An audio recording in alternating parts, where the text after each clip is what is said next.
Hey guys, ఇదైతే మా weekend in my life short అనమాట. నేను దేవుణ్ణి నమ్ముతా, బట్ రోజు పూజ ఎప్పుడూ ఒకసారి అలా పూజ చేస్తాను. అండ్ ఆ రోజు నైట్ మా ఫ్రెండ్స్ అందరూ వచ్చారనమాట నైట్ అవుట్కి.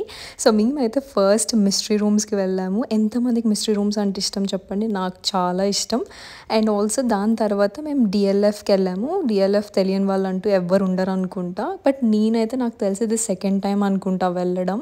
ఇక్కడ బజ్జీలు బాగుంటాయని మా ఫ్రెండ్స్ తీసుకొని వెళ్ళారు. తర్వాత మోమోస్ కూడా తిన్నాం. ఇలా ఇంటికి వచ్చి క్రీమ్ స్టోన్తో వచ్చే ఐస్ని అలా ఎవరు చేస్తారు చెప్పండి? మా ఫ్రెండ్స్ ఎప్పుడు అలా చేస్తారు. And dumb charades is like our friendship game అనమాట. ఎప్పుడు వచ్చినా డంప్షలాట్స్ ఈజ్ లైక్ మ్యాండేటరీ మేము ఆడే దాంట్లో. అండ్ మేమే ఎప్పుడు విన్ అవుతాం గర్ల్స్ వర్సెస్ బాయ్స్లో. అండ్ మార్నింగ్ ఇలా టిఫిన్ తెప్పించేసేసుకున్నాం. నాని టిఫిన్స్ నుంచి దోశలు అయితే చాలా బాగుంది. And cafe Niloufer is our favourite. ఎంతమంది మస్కాబన్ ఫ్యాన్స్ ఉన్నారో కింద కామెంట్ చేసి చెప్పండి. I love it.